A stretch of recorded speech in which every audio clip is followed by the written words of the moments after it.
सभी नदियों की सबसे पवित्र नदी गंगा है। गंगा शुद्धता का प्रतीक है। ये सभी पापों को दूर कर देती है। कहते हैं कि गंगा में स्नान मात्र से सभी दुखों से निजात मिल जाता है।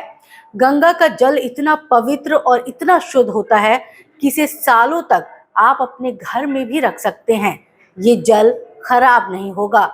गंगा माँ देवी के रूप में जानी जाती हैं, जो जीवन के जन्म से मृत्यु तक सभी पापों को दूर करती हैं। और आज गंगा के इस पतित पावनी रूप के उद्गम स्थल के बारे में हम आपको बताने जा रहे हैं। तो वीडियो में एंड तक बने रहिएगा, क्योंकि माँ गंगा के इस मंदिर की गाथा सुनने मात्र से ही सारे दुख दर्द खत्म हो जाते हैं। तो चलिए शुरुआत करते हैं।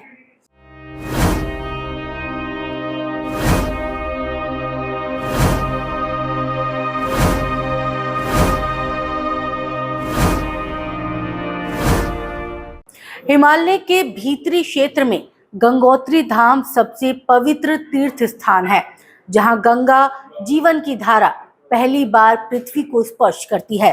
हिंदू पौराणिक कथाओं के अनुसार देवी गंगा ने कई शताब्दियों की अपनी तपस्या के बाद राजा भागीरथ के पूर्वजों के पापों को मिटाने के लिए एक नदी का रूप लिया था।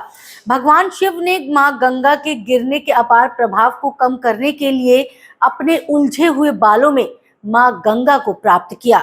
गंगोत्री मंदिर के पास में ही गौरी कुंड और केदार कुंड है।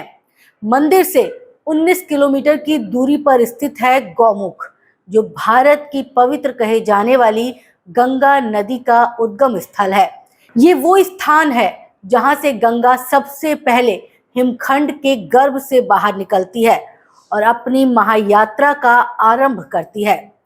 गंगोत्री मंदिर अक्षय तृतीया के शुभ दिन पर खुलता है, जो मई के महीने में आती है, और यम द्वितीया या भाई दूज पर बंद होता है, जो नवंबर माह में आता है। गंगोत्री मंदिर बाकी 6 महीने के लिए बंद रहता है। ये पवित्र एवं उत्कृष्ट मंदिर सफेद ग्रेनाइट के चमत्कारी पत्थरों से बना है। मां गंगा का ये मंदिर बेहद आकर्षक है। लोग इस मंदिर की सुंदरता को एकटक नजरों से देखते रह जाते हैं। गर्मी के मौसम में यहाँ का मौसम बहुत सुहावना होता है और लोग इस समय गंगोत्री मंदिर के दर्शन करने के लिए आते हैं। पौराणिक कथाओं के मुताबिक राजा सागर ने पृथ्वी पर राक्षसों का वध करने के बाद अपने वर्चस्व की घोषणा के रूप में एक अश्वमेध यज्ञ का मंचन करने का फैसला किया। पृथ्वी के चारों ओर एक निर्बाध यात्रा पर जो घोड़ा ले जाया जाना था, उसका प्रतिनिधित्व महारानी सुमति के 60,000 पुत्रों एवं उनकी दूसरी रानी केसनी से हुए पुत्र अस्वंजा के द्वारा किया जाना था। देवताओं के सर्वोच्च शासक इंद्र को डर था कि अगर ये यज्ञ सफल हो गया तो वो अपने सिंहासन से वंचित हो सकते हैं। उन्होंने फिर घोड़े को उठाकर कपिल मुनि के आश्रम में बांध दिया, जो उस समय गहन ध्यान में थे। राजा सागर के पुत्रों ने घोड़े की खोज की और आखिरकार उन्हें ध्यानमग्न कपिल मुनि के पास बंधा पाया। राजा सागर के 60,000 क्रोधित पुत्रों ने ऋषि कपिल के आश्रम पर धावा बोल दिया। जब कपिल मुनि ने अपनी आंखें खोली तो उनके श्राप से राजा सागर के 60,000 पुत्रों की मृत्यु हो गई। माना जाता है कि राजा सागर के पौत्र भागीरथ ने देवी गंगा को प्रसन्न करने के लिए अपने पूर्वजों की राख को साफ करने और उनकी आत्मा को मुक्ति दिलाने के लिए उनका ध्यान किया, उन्हें मोक्ष प्रदान किया। एक अन्य किंवदंती के मुताबिक गंगा को एक सुंदर जीवंत युवती कहा जाता है, जो भगवान ब्रह्मा के कमंडल से उत्पन्न हुई थी।